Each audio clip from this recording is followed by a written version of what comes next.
Hi, my name is Dave Martinez, and I'm doing my presentation on sexual harassment in the workplace.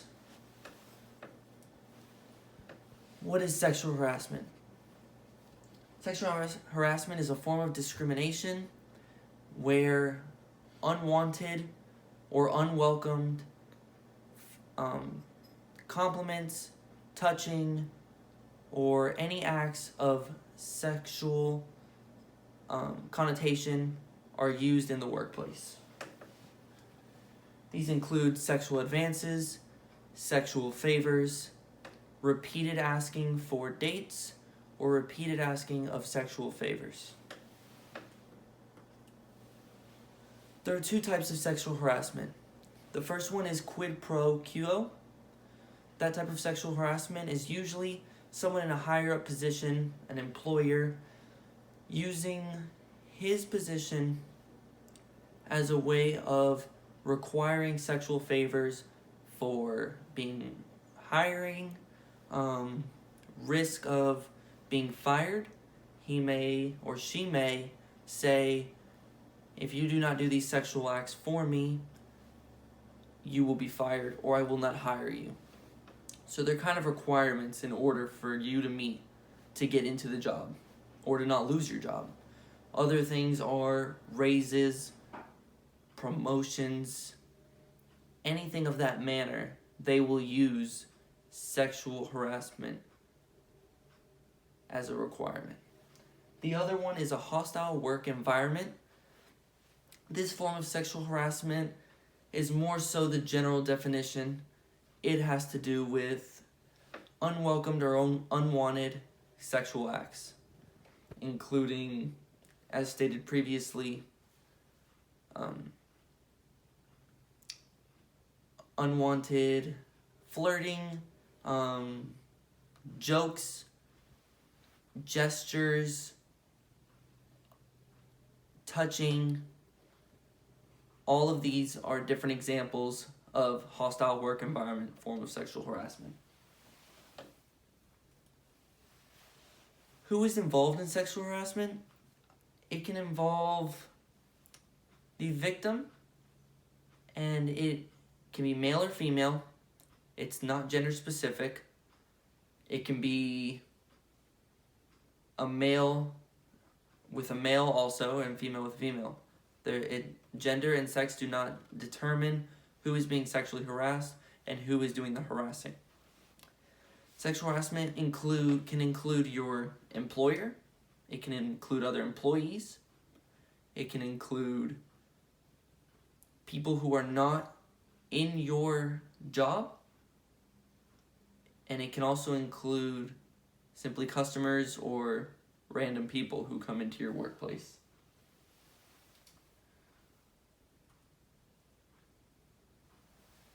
So there's three different forms of sexual harassment. You have the verbal, the visual or nonverbal and gesture, and then the physical form. The verbal and nonverbal/visual form include flirting, jokes, rude comments, rude sexual gestures, including dirty looks or provocative looks, looking someone up and down within the workplace, can all be taken as sexual harassment. And perception plays a very large role in that. If an employee or an employer says something in a way that they might not see it as being sexual harassment, but the victim takes it to be sexual harassment or perceives it in a way that they feel offended or uncomfortable, all of that can lead to claims of sexual harassment. The other form is physical. This includes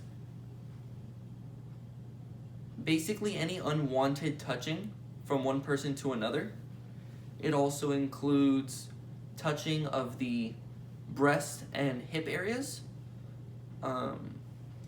It includes standing too close, excessive lengthy handshakes, anything that can make someone feel uncomfortable in their work environment.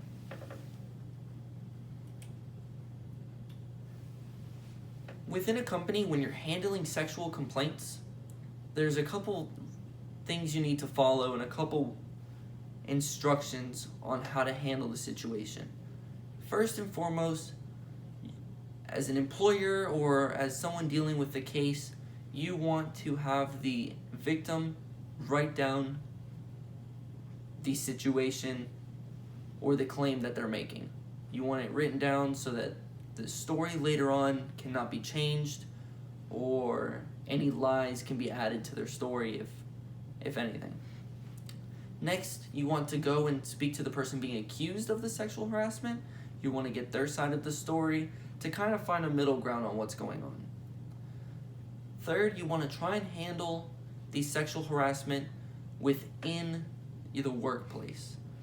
If you can get it down packed within the workplace and solved, then the issue does not have to be taken to the courts or to a legal system.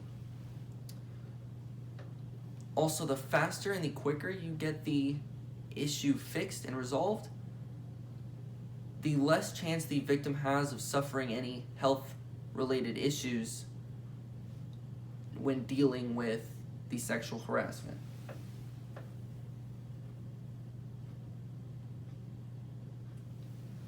So going back to gender and sexual harassment, 31% of women claim to be sexually harassed in the workplace,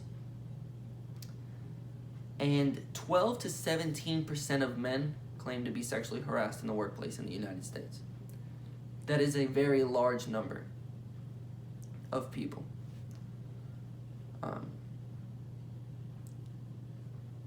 As stated earlier, it does not matter which gender you are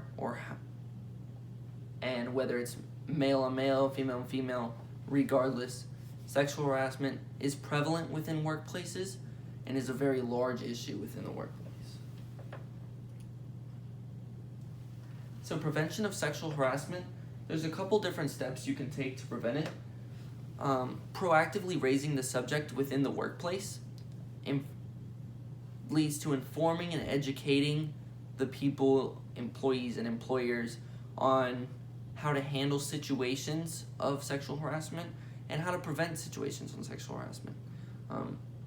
Doing a yearly educational meeting and teaching people how to talk to others within the workplace and how to simply just respect people and try to not make people feel uncomfortable when they're at work can all lead to preventing sexual harassment. Informing employees on their rights and letting them know that if they do feel violated or sexually harassed, they can go and make a complaint. They don't need to feel shamed or shy or nervous for any negative feedback that they might get for complaining. A lot of times within companies, people will feel or receive negative feedback simply for their complaints, and it may lead to even firing or the loss of money, title, raises. All of those issues do happen from complaints, and if you get the information out there and you get the education out there on everyone, they tend to learn and know everything they need to do when dealing with sexual harassment. And this is my references page. Thank you.